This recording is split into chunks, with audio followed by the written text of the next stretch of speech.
अब इसमें अगर देखोगे कि ये क्या है वॉल्यूमेट्रिक और ग्रेविमेट्रिक, इसको आगे देखिए, फंडामेंटल ऑफ वॉल्यूमेट्रिक एनालिसिस, इस तरीके से ये आपका ये पूरा प्रोसीजर होगा। इसमें फिर acid base titration, non aqueous titration, precipitation titration, complexometric titration, redox titration. सवाल ये उठता है कि ठीक है जी, पढ़ना है, मजबूरी है, भारी भारी चीज़ें हैं, ऐसे केमिकल रिएक्शन हैं, घोंट लेंगे, याद कर लेंगे, लेकिन कब कहाँ लिखना है ये कैसे याद कर पाएंगे? ये कैसे पता चलेगा कि कब कहाँ क्या लिखना है? उसका कॉम्बिनेशन, उसका गठबंधन, उसका लिंक हम कैसे? क्योंकि ये तो सच है कि बहुत से टीचर यही कहते हैं कि इसमें भैया समझाने वाला कुछ नहीं है, सिर्फ लिख लो और नोट कर लो। और मैं कहता हूँ कि ऐसी कोई चीज़ है ही नहीं जिसमें समझाया ना जा सके। हर चीज़ में समझाने वाला चाहिए। कम टू द पॉइंट, आसान करते हैं।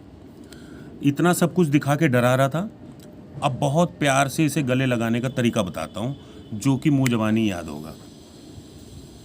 सबसे पहले सिलेबस देख लो।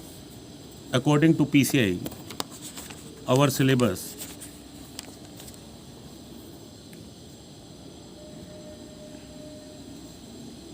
Volumetric analysis. तो क्या पढ़ना है इसमें? Fundamental of volumetric analysis, acid base titration, non aqueous titration, precipitation titration, complexometric titration, redox titration, gravimetric analysis, principle and method. अब ये एक चीज़ ध्यान रखना, कल को वो बोले कि वॉल्यूमेट्रिक नॉन एक्वस टाइट्रेशन, तो आप कंफ्यूज हो जाएं कि वॉल्यूमेट्रिक बताना है कि नॉन एक्वस बताना है। वॉल्यूमेट्रिक अगर एसिड बेस टाइट्रेशन है तो ये भी वॉल्यूमेट्रिक एनालिसिस है, नॉन एक्वस है तो ये भी वॉल्यूमेट्रिक एनालिसिस है। तो ये वॉल्यूमेट्रिक एनालिसिस के ये पार्ट है, ये सब वॉल्यूमेट्रिक एनालिसिस है, सिर्फ ग्रेविमेट्रिक एनालिसिस एक अलग है। तो इतना ध्यान रखना, कंफ्यूज मत होना, क्योंकि पूछने वाला सीधा सीधा आपसे नहीं पूछेगा कि व्हाट इज। वो आपसे आपकी नॉलेज चेक करना चाहेगा कि आप नकल मार के आए हो, कि किस तरीके से आप पास होना चाह रहे हो, किस तरीके से एग्जाम में बैठ रहे हो। तो आपको उन शब्दों को पकड़ना है। तो सबसे पहले कभी भी कोई टॉपिक में, जैसा मैं पहले बता चुका हूँ कि हर सवाल में उसका जवाब का शुरुआत छुपा होता है, और अगर हमने वो पकड़ लिया, अगर हमने एक क्वेश्चन को समझ लिया, तो समझ लो कि हमने 30% वहीं पर उसको सॉल्व कर दिया बिना पढ़े। अब आ जाओ, आगे की बात करते हैं। भाई ये फंडामेंटल वॉल्यूमेट्रिक एनालिसिस, ये वॉल्यूमेट्रिक है क्या वैसे? भाई वॉल्यूम आप जानते हैं ना, किसी चीज़ का वॉल्यूम निकालना, आयात निकालना, कितना उसके अंदर भार है, कितना उसके इस पे आ जाओ, यहाँ से देखो आप, ठीक है। ये 5 हैं, ये पांचों हमें पढ़ने हैं अकॉर्डिंग टू सिलेबस। तो इसमें हम सबसे पहले वॉल्यूमेट्रिक के बारे में भी, जो इनका बाप है और वो क्या है, क्यों है। तो भाई ये वॉल्यूमेट्रिक एनालिसिस है क्या? तो जब हम किसी चीज़ का, मतलब कहते हैं लंबाई गुणा चौड़ाई, इसका वॉल्यूम निकालो, तो जब हम किसी की क्वांटिटी, ये कितना क्वांटिटी झेल सकता है, ये कितना क्वांटिटी की क्षमता रखता है, जब उस चीज़ के बारे में पता लगाते हैं तो वो वॉल्यूमेट्रिक होता है। मेट्रिक का मतलब क्या होता है? मापना, वॉल्यूम को मापना। बात समझ रहे हो? हेलो? तो volumetric and gravimetric analysis, simple सा इसका डेफिनेशन लिखिए। 1 मिनट, इसका मैं बताने से पहले, डेफिनेशन बताने से पहले आगे आ जाओ। अब एसिड बेस टाइट्रेशन क्या होगा? भाई एसिड बेस टाइट्रेशन में एसिड और बेस का टाइट्रेशन किया जाएगा। और टाइट्रेशन वर्ड आया कहाँ से? ये एक रिएक्शन से उत्पन्न हुआ है। भाई किसी चीज़ का, भाई देखो, रेशन है, रिएक्शन, एक्शन। तो एक्शन रिएक्शन क्या है? मतलब कोई चीज़ का क्रिया करवा रहे हैं हम, दैट इज कॉल्ड। तो टिट्रेशन क्या है? भाई अगर आप किसी को बहुत बारीकी माध्यम से उसको ट्रीटमेंट कर रहे हैं, टाइट कर रहे हैं, या उसको ट्रीटमेंट कर रहे हैं, ट्रीटमेंट कहते हैं ना, इलाज करना या उसको उपयोगी में लाना, तो आप किसी चीज़, किसी ऐसे रिएक्शन का ट्रीट कर रहे हैं एसिड बेस से, तो वो टाइट्रेशन है। तो ये वर्ड को पकड़ के रखना। वर्ड के बारे में अगर आप समझ गए, शब्दों को भेदना सीख लिया, आप उसी दिन ये कहोगे कि एमसीक्यू का तो मैं बाप हो जाऊंगा, कि जो, क्योंकि भाई सिंपल सी, उसमें तो ऑप्शन दिए रहेंगे, आपको टिक करना है, चूज करना है। उसके लिए तो आप फौरन बोलेंगे कि वो मेरे लिए इतना कठिन नहीं है।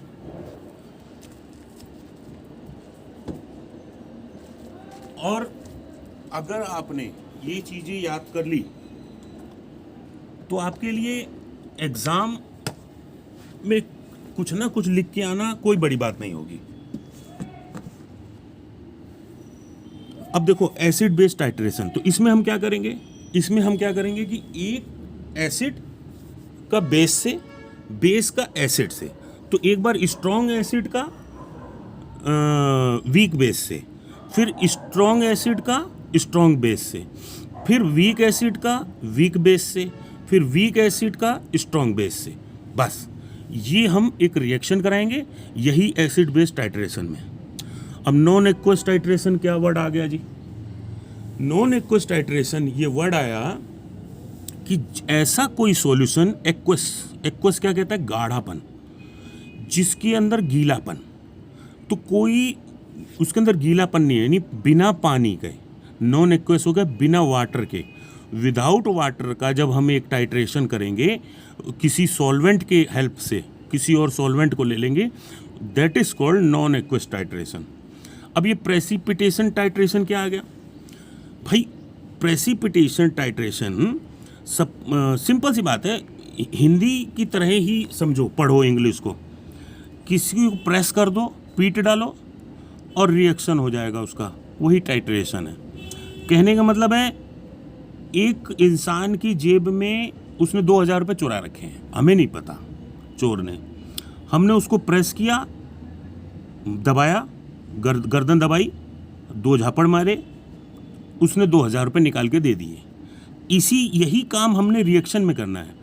एक रिएक्शन जब अपने अंदर ऐसी कई चीज़ें छुपा लेती है जो हमें नहीं पता चलता है, तब हम उसका टाइट्रेशन जब करते हैं तो वो जब चीज़ निकल के आ जाती है, that is called precipitation titration. अब उसको मैं सिंपल अपने में लिखवाऊंगा, ठीक है। कॉम्प्लेक्सोमेट्रिक, भाई कॉम्प्लेक्स जो बनता है उसका मापना, मैट्रिक मतलब मापना, जांचना, तो जो कॉम्प्लेक्स बन रहा है उसकी जांच करोगे तो कॉम्प्लेक्सोमेट्रिक टाइट्रेशन हो गया। रिडॉक्स क्या हो गया? ये 2 वर्डों से बना भाई। रिडॉक्स हो गया एक रिडक्शन से, एक ऑक्सीडेशन से। रिडक्शन और ऑक्सीडेशन दोनों प्रोसेस साथ साथ होती है जब भी हम कुछ कराते हैं, तो उसी को शॉर्ट फॉर्म में रिडॉक्स कर दिया गया। रिडक्शन और ऑक्सीडेशन ये आप पढ़ चुके हो। तो यहाँ आपका पांचवा टॉपिक भी बहुत आसान हो गया। देखो, कोई अनम्यूट करो। देखो, एसिड बेस टाइट्रेशन, अनम्यूट करो। एसिड बेस टाइट्रेशन में आपका स्ट्रॉन्ग एसिड स्ट्रॉन्ग बेस से, वीक एसिड और वीक बेस से, नहीं, स्ट्रॉन्ग एसिड स्ट्रॉन्ग बेस से, स्ट्रॉन्ग एसिड वीक बेस से, फिर एक बार weak base strong base weak acid, फिर वीक बेस, फिर वीक एसिड। तो इस तरीके से हम रिएक्शन कराएंगे, एक बार उससे और एक बार उससे। जरा म्यूट करके कुछ मुझे बताओ कि कुछ समझ में आया?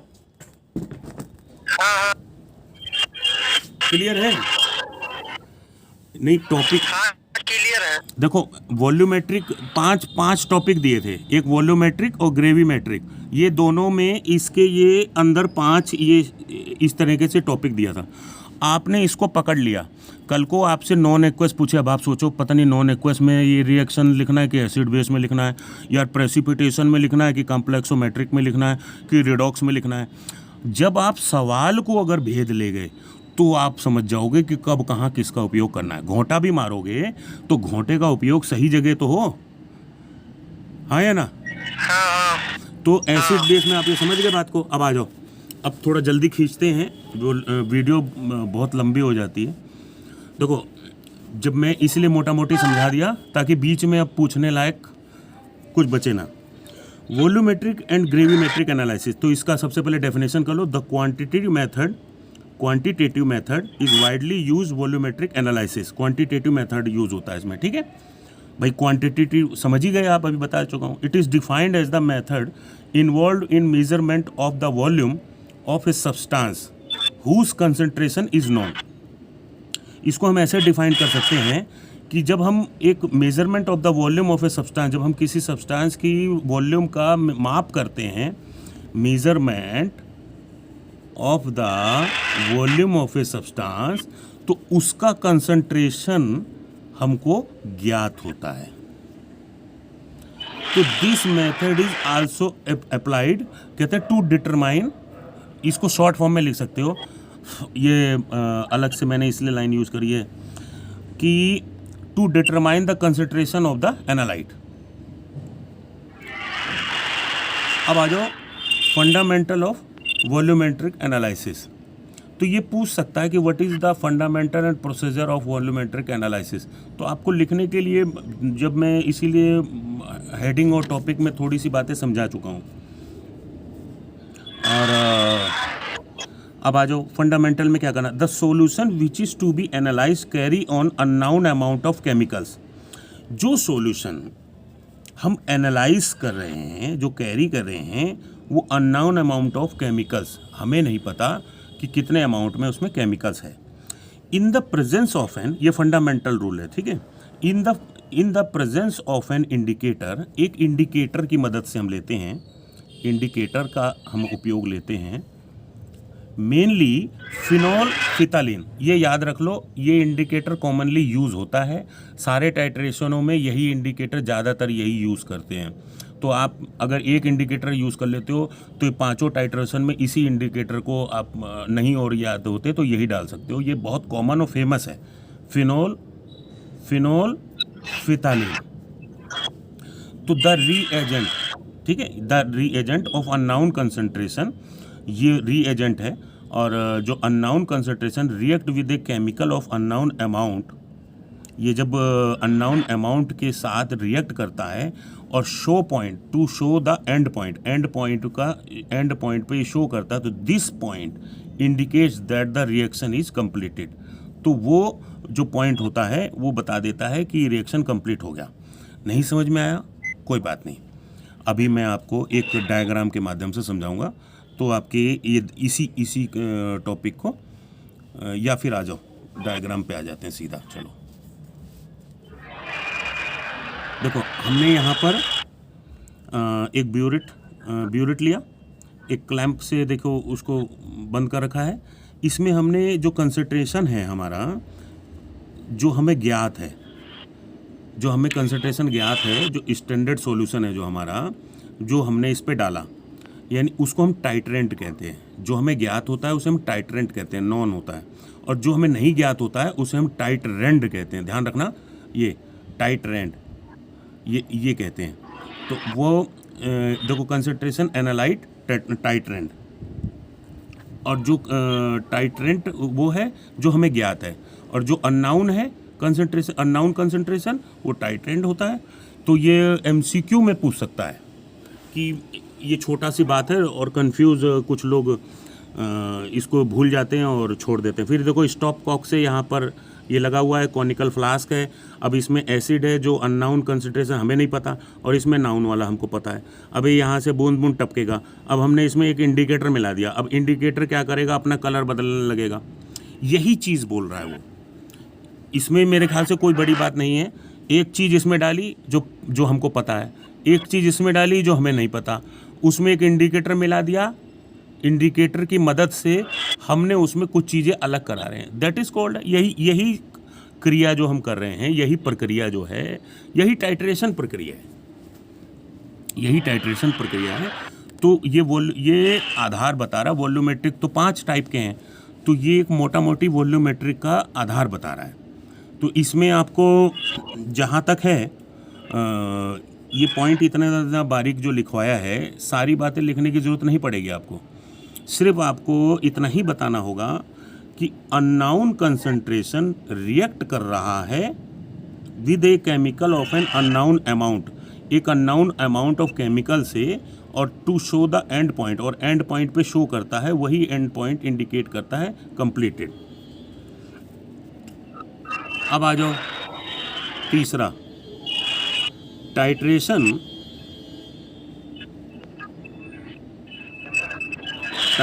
measures the volume which completes the reaction between the solution and reagent. The amount of reagent and solution is determined by the volume and concentration of reagent which are used in the titration. Mole fraction of an equation determine the amount of unknown chemical in the specific volume of the solution. ठीक है, ये वही बात है कि unknown chemical जो था उसके बारे में डिटरमाइन करवाता है, और इस तरीके से ये रिएक्शन, ये अपना अगर हल्का सा ये ऐसे बना दोगे और 2 शब्द वहाँ पे इनमें से जो ऊपर था उसमें से कुछ लिख दोगे, तो सामने वाला खुश हो जाता है कि ज्ञानी आदमी है, पढ़ कर आया है। ठीक है, इसमें से कोई चीज़ उतारनी रह गई हो, दोबारा से दिखा देता हूँ। फंडामेंटल में ये चल रहे हैं, solution which is B analysed in the presence of indicator. मैं थोड़ा जल्दी इसलिए खींच रहा हूँ कि ये चैप्टर बहुत लंबा है, इसमें मैं ज़्यादा टाइम लगाऊंगा तो फिर नहीं बन पाएगा एक दिन में। अब आ जाओ एसिड बेस टाइट्रेशन।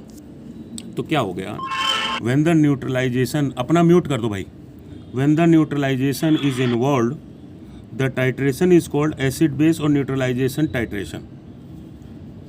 जब न्यूट्रलाइजेशन रिएक्शन इन्वॉल्व हो जाता है तो titration is called acid base or neutralization titration. तब हम क्या कहते हैं, जब न्यूट्रलाइजेशन रिएक्शन, एक ऐसा रिएक्शन जो न्यूट्रलाइजेशन कर रहा है, वो इन्वॉल्व होगा तो टाइट्रेशन को कहा जाएगा एसिड बेस या न्यूट्रलाइजेशन टाइट्रेशन। ये पूछेगा नहीं, ये जनरल नॉलेज के लिए बात है।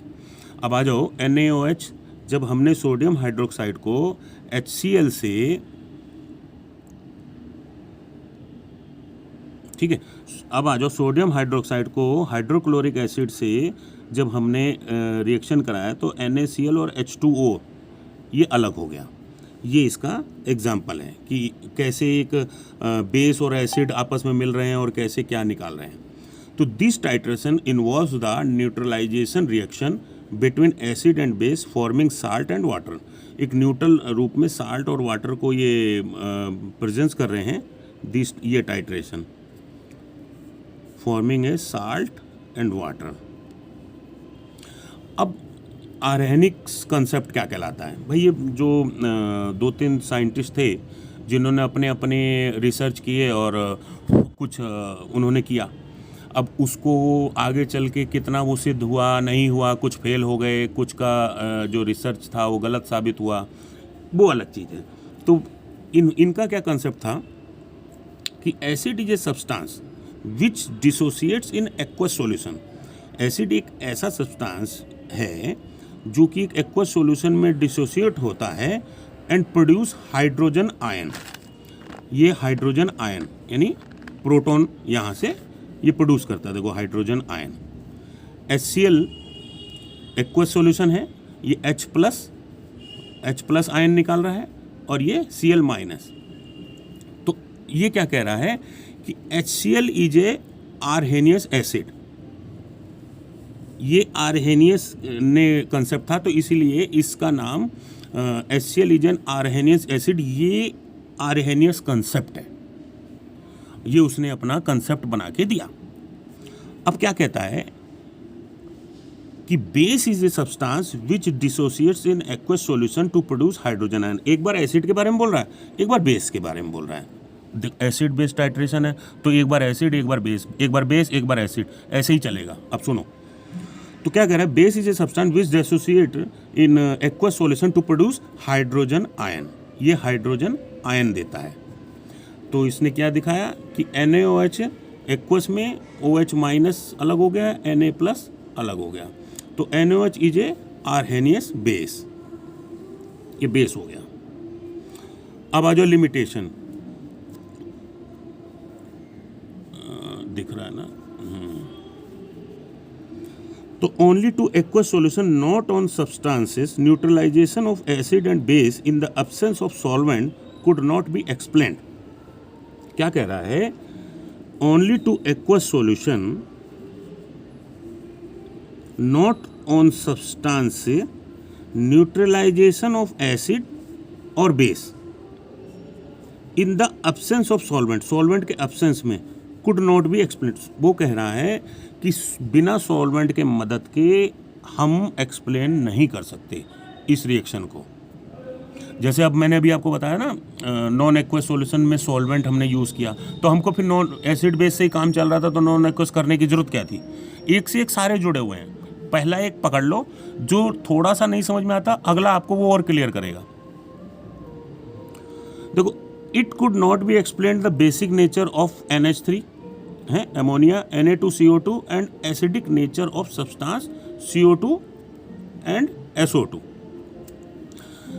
ये इसने बोला कि मैं बिना सॉल्वेंट के भाई एक्सप्लेन नहीं कर सकता, और ये उसने अपना बेस और एसिड बता दिया।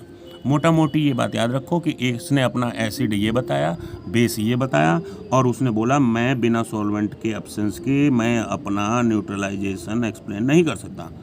अब आ जाओ ब्रोंटेड लोरी। लोरी क्या कहते हैं, अब ये दूसरे साइंटिस्ट आ गए, ये कुछ और कहने जा रहे हैं।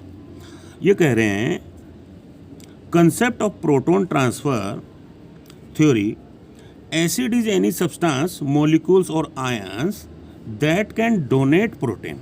ये कहते हैं कि एसिड एक ऐसा सब्सटेंस है जिसमें आयन वो डोनेट करता है। तो इन्होंने क्या बताया कि HCl में से H+ ये आयन ये डोनेट कर रहा है। देखिए H+ N+ Cl-।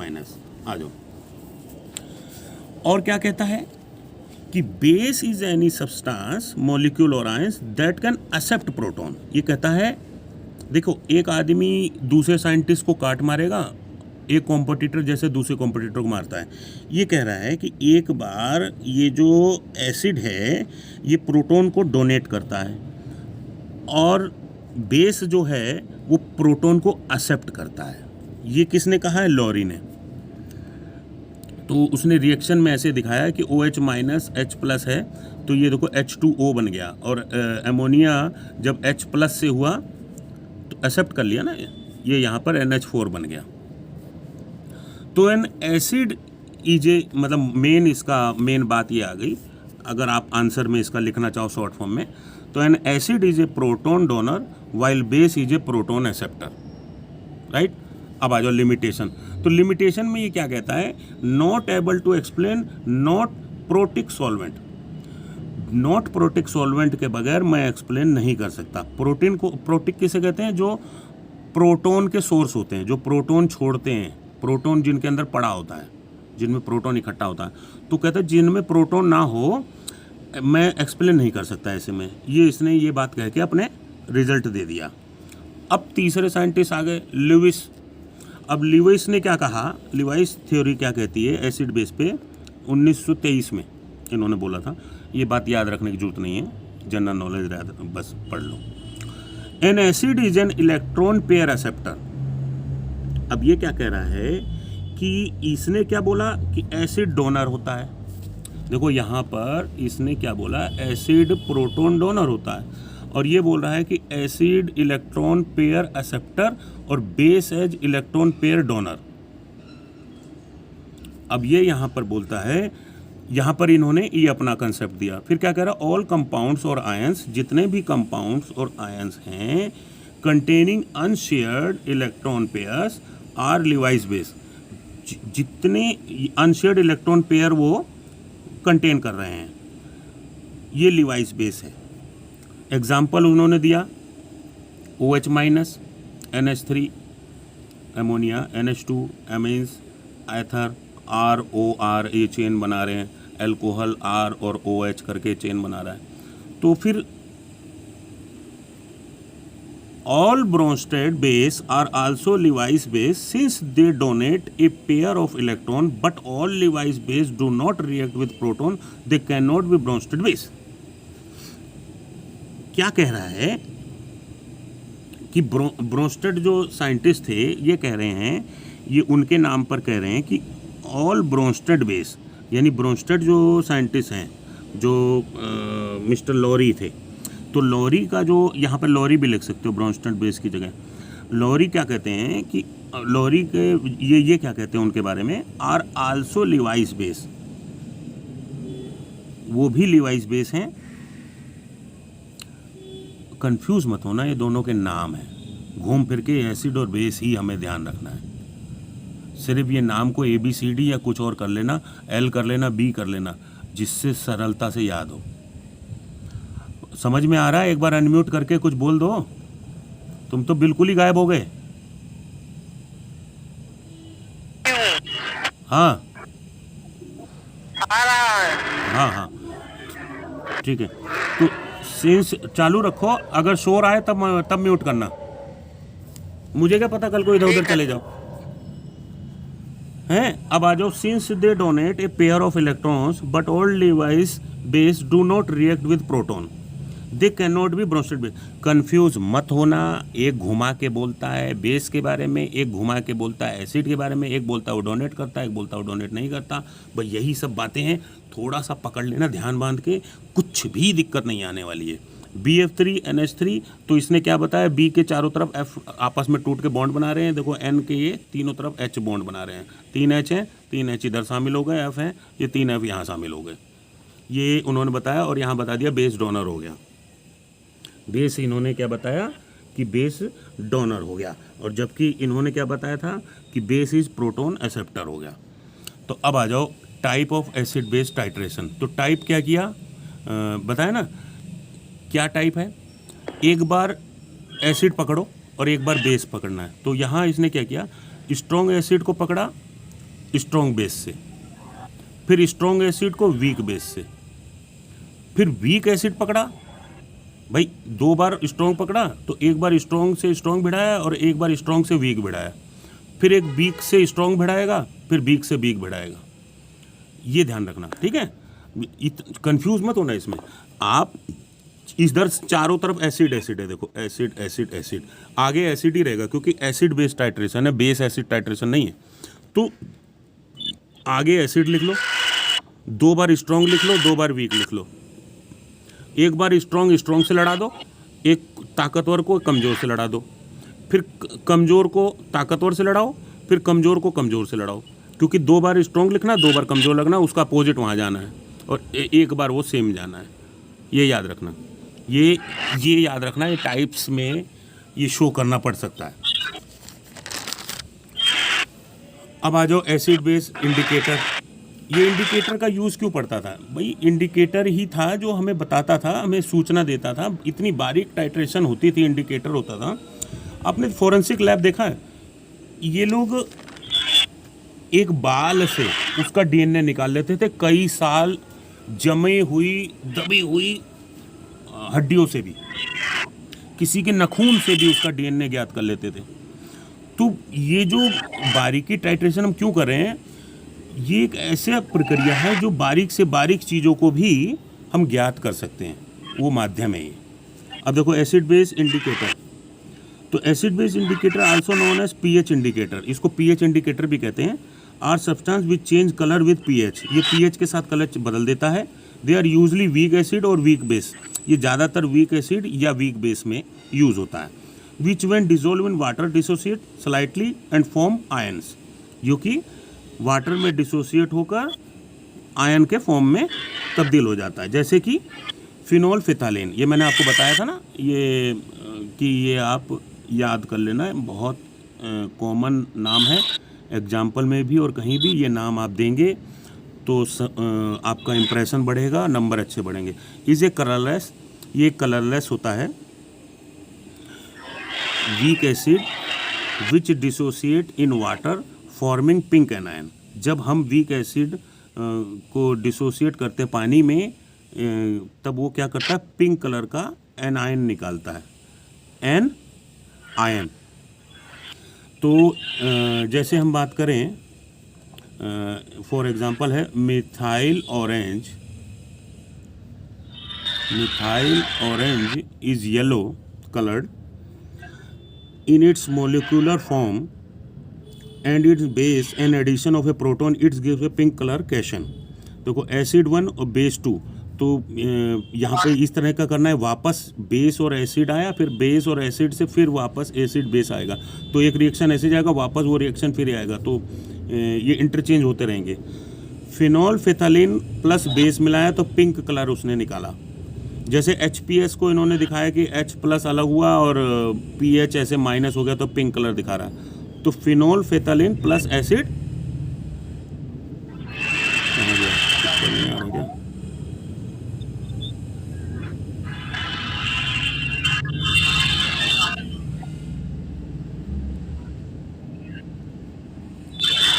ठीक है, आ जाओ। तो मिथाइल ऑरेंज को एसिड से किया, रेड हो गया। मिथाइल ऑरेंज को वीक बेस से किया, येलो हो गया। MEOH को Me प्लस किया, OH माइनस किया। एक चीज़ आपको बताऊं, इसमें से कुछ तो याद करना ही पड़ेगा, आपको घोटना पड़ेगा, चाहे रट्टा मारना पड़ेगा, लेकिन कहाँ पर कब यूज़ होना है ये मैं आपको तरीका बता चुका हूँ। ये इसका कोई इलाज नहीं है, ये तो याद करना ही पड़ेगा। HA प्लस वीक एसिड है, तो इन्होंने स्ट्रॉन्ग बेस मिलाया। इस तरीके से अगर एक दो फार्मूला लिख के समझा दोगे तो इम्प्रेशन भी अच्छा जाएगा, और ये करना पड़ेगा। लेकिन अगर मैं आपको बता चुका हूँ कि कहाँ एसिड बेस टाइट्रेशन में एक बार एसिड और एक बार बेस करना है, तो कोई भी ऐसे फार्मूला उठाओगे, उसको स्ट्रॉन्ग बेस वीक एसिड ऐसे करके आप रिएक्शन करके दिखा दोगे। अब आ जाओ न्यूट्रलाइजेशन कर्व पे। अब न्यूट्रलाइजेशन कर्व क्या होता है, तो ए reaction in which N acid reacts with a base to produce a salt and neutralization base is known as neutralization reaction। जब एक एसिड रिएक्ट होता है एक बेस विद ए बेस के साथ, वो एक प्रोड्यूस करता है, एक तरह का साल्ट पैदा करता है, एक तरह का सॉल्ट पैदा करता है, एंड ए न्यूट्रलाइजेशन बेस, और एक न्यूट्रलाइजेशन बेस पैदा करता है। जब हम क्या करते हैं, एक एसिड को बेस से रिएक्ट कराते हैं तो वो सॉल्ट और न्यूट्रलाइजेशन बेस करता है, उसी को न्यूट्रलाइजेशन रिएक्शन करते हैं। जैसे पीछे भी वो दिखाया था, और यहाँ दोबारा से एग्जांपल में HCl को इन्होंने जब सोडियम हाइड्रोक्साइड से कराया तो NaCl और H2O, ये साल्ट और वाटर पैदा हो गया, तो यही न्यूट्रलाइजेशन बेस हो गया।